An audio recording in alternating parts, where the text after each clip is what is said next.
میں اپنے کزن یاسر کے ساتھ ایک ہاسٹل میں رہتی تھی۔ ہاسٹل میں میرا کمرہ کزن سے الگ تھا، لیکن ہم دونوں رات دیر تک ایک ساتھ پڑھتے رہتے۔ پھر میں جا کر اپنے کمرے میں سو جاتی اور میرا کزن اپنے کمرے میں سو جاتا، کیونکہ صبح ہمیں جلدی یونیورسٹی جانا ہوتا۔ ہم دونوں ایک ہی یونیورسٹی میں ایک ساتھ پڑھتے تھے۔ پھر ہم یونیورسٹی دونوں ایک ساتھ آتے جاتے تھے۔ کلاس روم میں بھی میں اپنے کزن کے ساتھ بیٹھتی تھی۔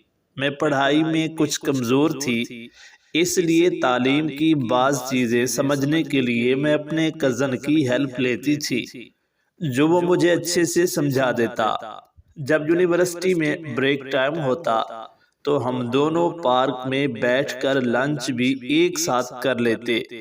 میں اپنے کزن کی ہر چیز کا خیال رکھتی تھی، اس کی ہر خواہش کو جانتی تھی۔ جب ہم یونیورسٹی سے واپس جاتے تو سب سے پہلے میں کچن میں جا کر اس کے لیے اور اپنے لیے ایک اچھی سی کافی بناتی، کیونکہ میں کافی بڑی اچھی بناتی تھی۔ پھر ہم دونوں صوفے پہ بیٹھ کے مزے سے کافی پیتے اور خوب انجوائے کرتے تھے۔ اسکول سے لے کر یونیورسٹی تک ہم دونوں ایک ساتھ ایک ہی کلاس میں پڑھتے آ رہے تھے۔ اسکول تو ہمارے گھر کے قریب تھا، چھٹی کے بعد ہم گھر واپس آ جاتے تھے۔ لیکن جب کزن نے یونیورسٹی میں ایڈمیشن لیا تو ابو نے کہا کہ تم بھی یونیورسٹی میں اپنے کزن کے ساتھ ایڈمیشن لے لو۔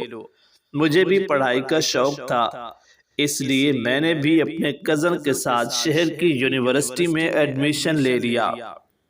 اس طرح ہم یونیورسٹی میں بھی ایک دوسرے سے الگ نہ ہوئے۔ اسکول کے دنوں میں مجھے اپنے کزن سے کوئی محبت نہیں تھی، لیکن جب ہم یونیورسٹی میں آئے تو وہ آہستہ آہستہ میرے دل میں جگہ بنانے لگا۔ میری ہر چیز کا خیال رکھنا، پڑھائی میں میرا ساتھ دینا، میری ہر اچھی بری خواہش کو پورا کرنا، یہ سب چیزیں اس کی متاثر کر رہی تھیں، جن کی وجہ سے مجھے کزن سے تھوڑی تھوڑی محبت ہونے لگی۔ ایک دن میں اور میرا کزن ایک ساتھ بیٹھے تھے۔ میں نے یوں ہی تکلف میں اپنے کزن سے پوچھ لیا، یاسر کیا تم کسی لڑکی سے محبت بھی کرتی ہو؟ یاسر کہنے لگے، ہاں میں ایک لڑکی سے محبت کرتا ہوں، پتہ نہیں وہ لڑکی مجھ سے محبت کرتی ہے یا نہیں۔ اس نے اپنے پیار کا مجھ سے اظہار نہ کیا، میں نے کبھی اس کے ساتھ اپنے دل کی محبت کا اظہار نہ کیا۔ میں نے بھی اپنی محبت دل میں چھپا کر رکھی تھی۔ میں کہنے لگی، یاسر وہ کیسی ہے اور کہاں رہتی ہے؟ وہ بولا، یونیورسٹی میں پڑھتی ہے، بڑی ہی حسین اور خوبصورت ہے، وہ یونیورسٹی کی تمام لڑکیوں سے الگ نظر آتی ہے۔ میں دل ہی دل میں پریشان ہو رہی تھی کہ یاسر سے تو میں دل جان سے محبت کرنے لگی تھی، یہ تو کسی اور لڑکی کو پسند کرتا ہے، اور یہ بھی جاننا چاہتی تھی کہ وہ کون لڑکی ہے جسے یاسر پسند کرتا ہے۔ پھر یاسر نے مجھ سے پوچھ لیا، تم بھی کسی لڑکے کو پسند کرتی ہو؟ میں نے کہا، میں جس لڑکے کو پسند کرتی ہوں وہ کسی اور کو چاہتا ہے، کسی دوسری لڑکی سے محبت کرتا ہے۔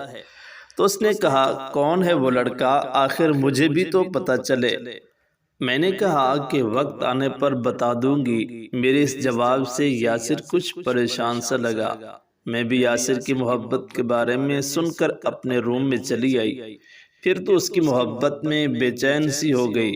اسکول سے لے کر یونیورسٹی کے تمام دنوں کو یاد کرنے لگی کہ جو یاسر ہر وقت میرے ساتھ رہتا ہے، میرے پاس بیٹھتا ہے، میری ہر خواہش کا خیال رکھتا ہے۔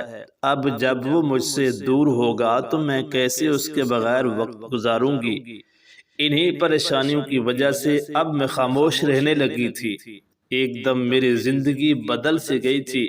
میں کسی بھی قیمت پر اپنے گزری کو کھونا نہیں چاہتی تھی، اسے ہر قیمت پر میں پانا چاہتی تھی، لیکن اس کا اظہار بھی یاسر سے نہیں کر سکتی تھی۔ ایک دن یونیورسٹی سے جب ہم دونوں گھر واپس آئے تو میں کچن میں کافی بنانے کے لیے چلی گئی، تو یاسر بھی چپکے سے میرے پیچھے پیچھے کچن میں آ گیا اور میرے قریب آ کر میرے دونوں ہاتھوں کو اپنے ہاتھوں میں تھام لیا اور کہنے لگا رابعہ میں جس لڑکی کو پسند کرتا ہوں وہ کوئی اور نہیں بلکہ وہ میری کزن رابعہ